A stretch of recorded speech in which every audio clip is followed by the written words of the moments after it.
hold still when I talk. I'm impressed with everybody who can.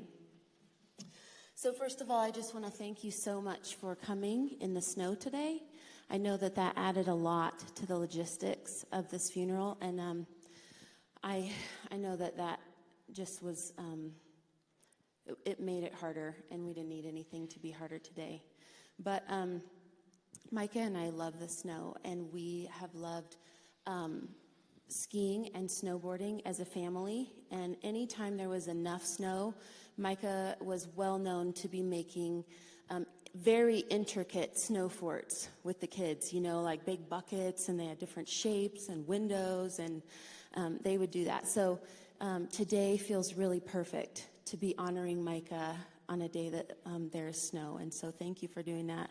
I want to thank a couple people because this was kind of a big deal. And so I want to thank the sheriff's office. I want to thank Sheriff Elder. You know, it's really easy for the community at large to see all these uniforms and see an image of authority and of position, and that is true, and that is due to you. But every single person in this room in a uniform is a heart and a soul and a family, and I want you to know that. I think our culture, it's easy to dehumanize the police when you don't have a lot of exposure to them in a personal way. And I just, when I got the call about Micah, Under Sheriff Joe Breister, met me in my driveway to take me to the hospital, and he was so kind and such a hard place for me. And every time he's seen me since, he meets me with a hug and a kiss. And Sheriff Elder, when I came into the room, got down on his knees and hugged me. And I remember stories about, you know, the command staff, and Micah had them on a pedestal, you know, that they were amazing and in some ways unattainable. And, you know, like, I think Sheriff Elder shaked Micah's hand in the elevator one time, and I heard that story because that was amazing. And so to get that kind of support from these men who he honored so much has meant the world to me. I need to honor someone very special to me now. Lori, would you stand up? Where is she at? She's behind. She's on the stage. That was amazing. So Lori has planned with us. She has counseled us, cried with us, hugged us, laughed with us, and supported us every possible need. I mean, you guys, every possible need. And she has gone from a complete stranger to a member of our family, and I am so grateful for you.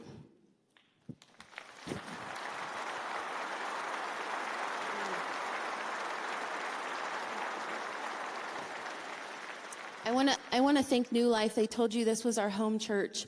Micah has been at New Life since he was 14 years old, since they were, you know, meeting in the church gymnasium, and this is our precious place, and I'm so grateful that we were able to be here. So thank you for providing this. Micah played on the New Life softball team called the Impact Team. I'm sure we've got a couple of his friends here from that team. We got married here in the World Prayer Center 10 years ago. Our children were baptized right over there just a couple of months ago. Our children have been cared for in kids ministry since they were as new as you could possibly be. And so this is a home and a safe place for us, and I just want to thank you. You know, there's just so much that goes into an event of this size, and you guys have really taken care of us and blessed us. I have two people who I didn't tell I was doing this to, so I need Kendra and Beth to stand up. They're looking at me. Don't look at me like that. Stand up. These two women have been my armor bearers, and they have held up my hands this week, and they have literally taken care of every little thing. And I love you so much, and I couldn't have done this without you. So thank you. You women are amazing. And I think that they could easily be employed by a Fortune 500 company after this. If anybody's looking for someone, their organizational details are just amazing. I want to thank the community. You guys are just amazing. Absolutely amazing. I can't even put it into words. Obviously, as a parent, watching your children grieve is the hardest thing that you'll ever have to do. And when Micah died, they took him from the hospital to the coroner's office. And you all showed up in the thousands, and at least the hundreds. It felt like thousands. And it was so powerful to be able to say, these women and men are standing here and saluting your daddy, because he was a hero and he gave his life for this community. And they're telling us, each one of these people, that they love us, and they're saying thank you. And so anything that makes it just a little bit easier for my kiddos, I'm so grateful. Thank you for doing that. Thank you for the incredible outpouring of support that you have given for our family.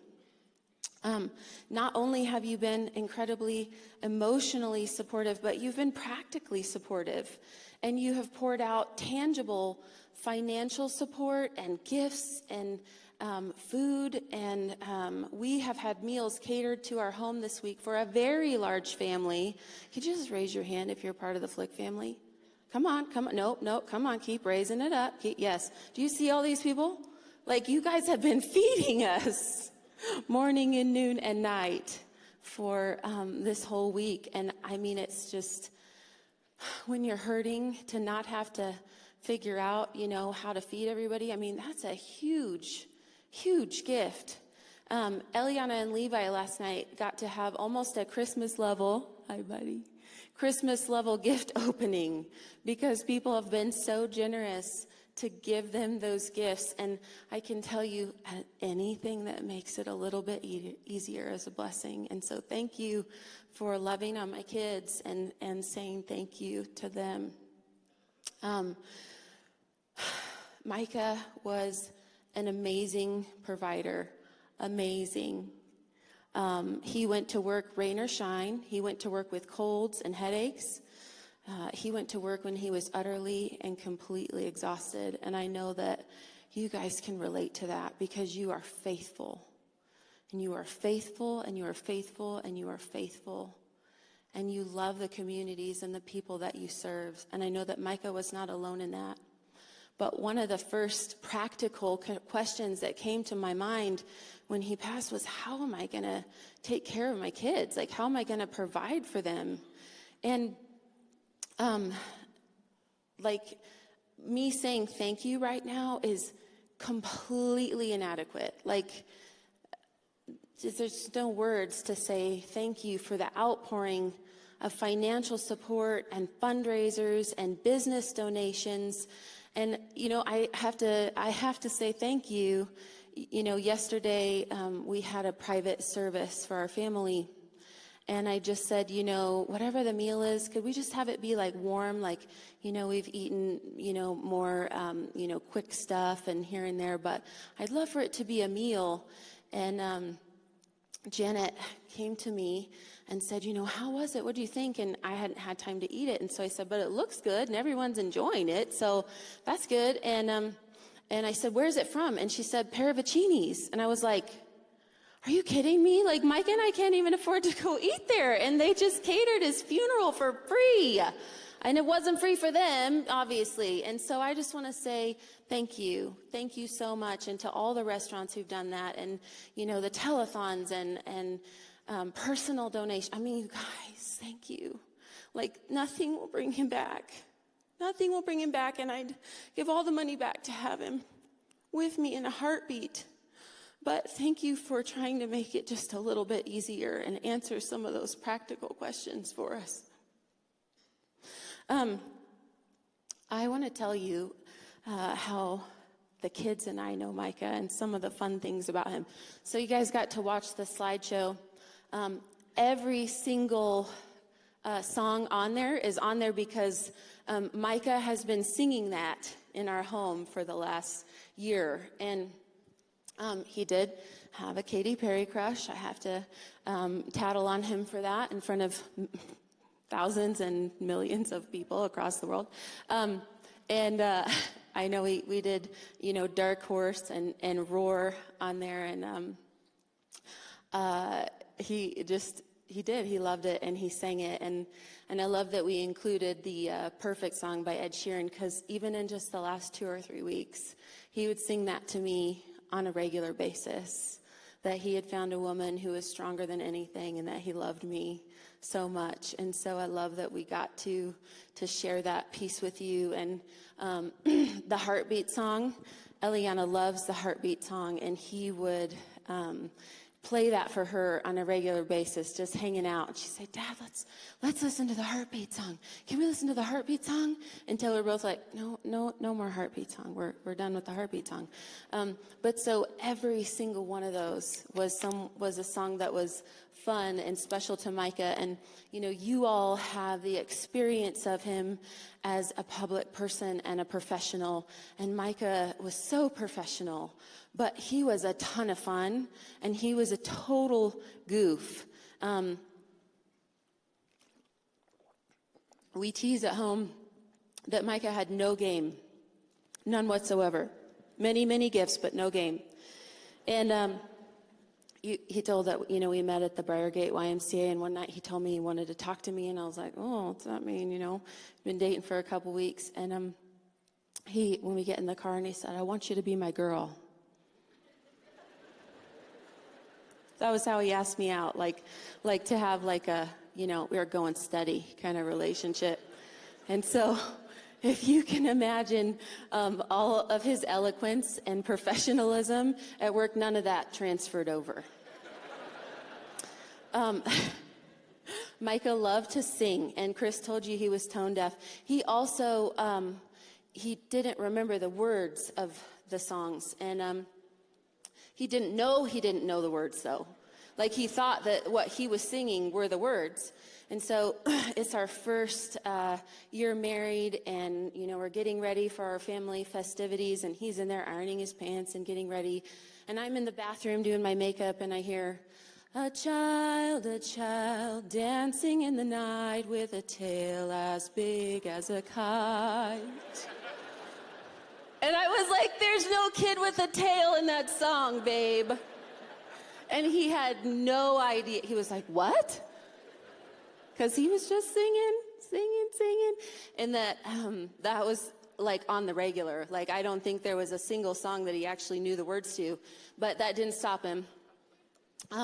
Another thing that he loved to do that I felt privileged to, I guess I should say privileged. I wish that he had shared that silly side with more people, but I'm so privileged that he shared it with me. But Micah loved to dance. And in the same line as his ability to sing, it was, comparable.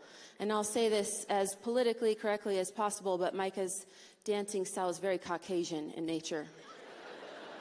And I won't demonstrate for you because it's kind of like a full body, don't go there. It'll be painful. But it was very sincere, and often, we'd be cooking in the kitchen and listening to some music, and he'd be, showing me his latest moves.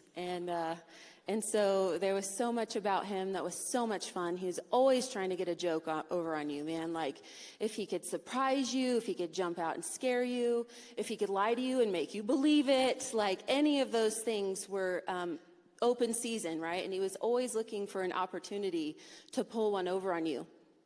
And so I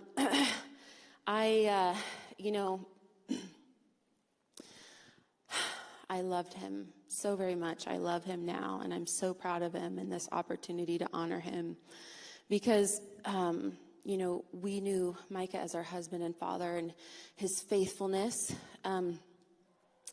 But, at his core, Micah was a hero, and he was a man of excellence and integrity, and he did everything with excellence.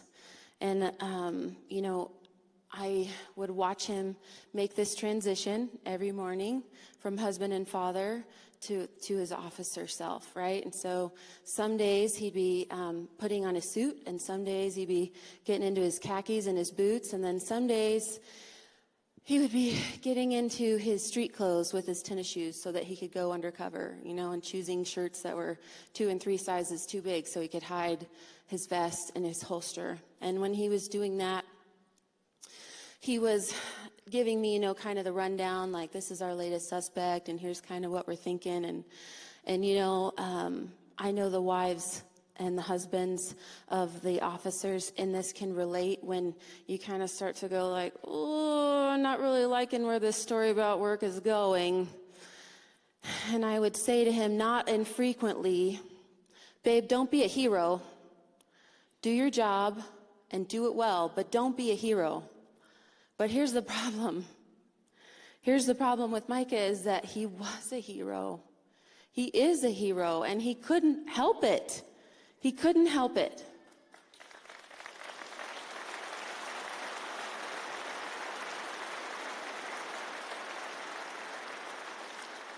On Monday at about 4 o'clock, he and his fellow officers were preparing for a routine op, something they do all the time, highly skilled people, very prepared, and came into an altercation with the suspect. And the suspect opened fire, and Micah literally used his body as a shield and put himself between his killer and his fellow officers. And I don't know how you get much more heroic than that.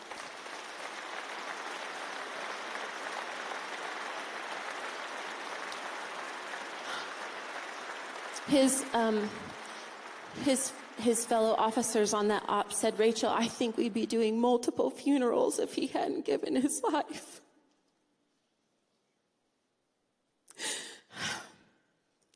And it's hard. I want to be jealous. And I want to have him, but I'm so proud of him. I'm so proud of a man so worthy of honor. And I have to say that, we've talked about how Micah's death was senseless.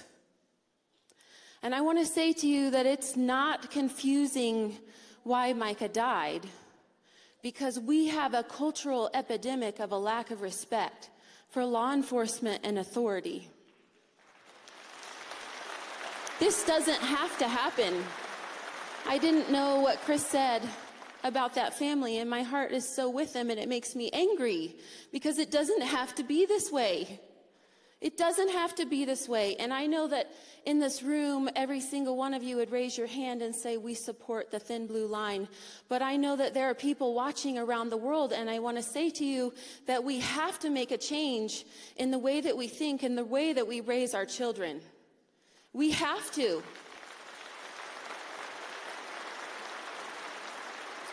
We need a return to honor. We need a return to men and women who understand what Micah understood in the way that he lived his life every single day. That you are a person of your word, that you do what you say that you're going to do, and that you do it with excellence. And that you respect authority. You respect it. Because part of honor is admitting when you are wrong, taking accountability for your behavior, and accepting the consequences for your actions. If you steal a car and you get caught, then you surrender to submit to the authority who caught you. Can I get an amen for that?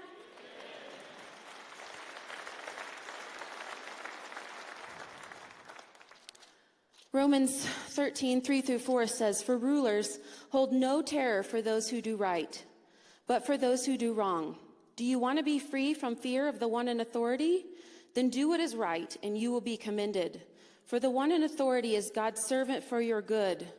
But if you do wrong, be afraid, for rulers do not bear the sword for no reason.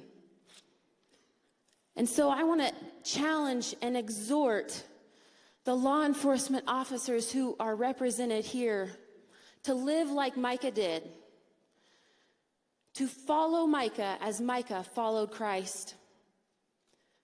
Do not allow his death to be wasted. Many of you have told me how Micah's death impacted you. So I want to challenge you today. Be worthy of the calling. Be warriors who uphold your badge.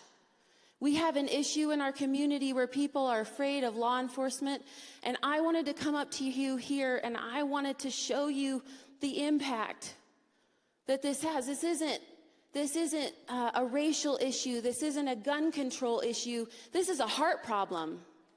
And we need to recognize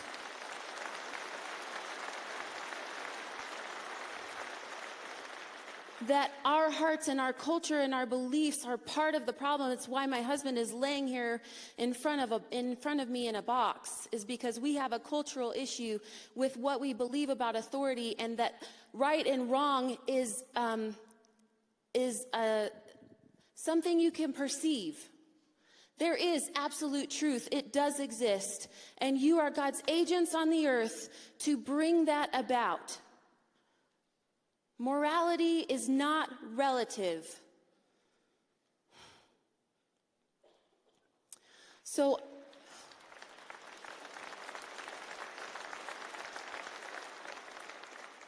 I know that you are hurting, and I love you. I see it in your faces. I see the pain that you carry because of who Micah is and because what he represents. And I know that your wives and husbands are hurting because it feels too close. I remember seeing I can't remember his name, and I apologize, but the officer who died in Colorado around New Year's, and he also had 2 small children, and Micah felt very empathetic and drawn to that, and it hurt him. And I was like, babe, I can't talk about that because that just feels too close to home. And I know that there are so many people in here who get that. And you are good men and you are good women. You are worthy warriors, and you are doing everything that you can to uphold the law with truth and justice. And I see that, and I affirm you. So I want to say to you, uphold the authority of your badge, not because you can, but as a sacrifice of love for your communities, for your agencies, and for your nation. We love you.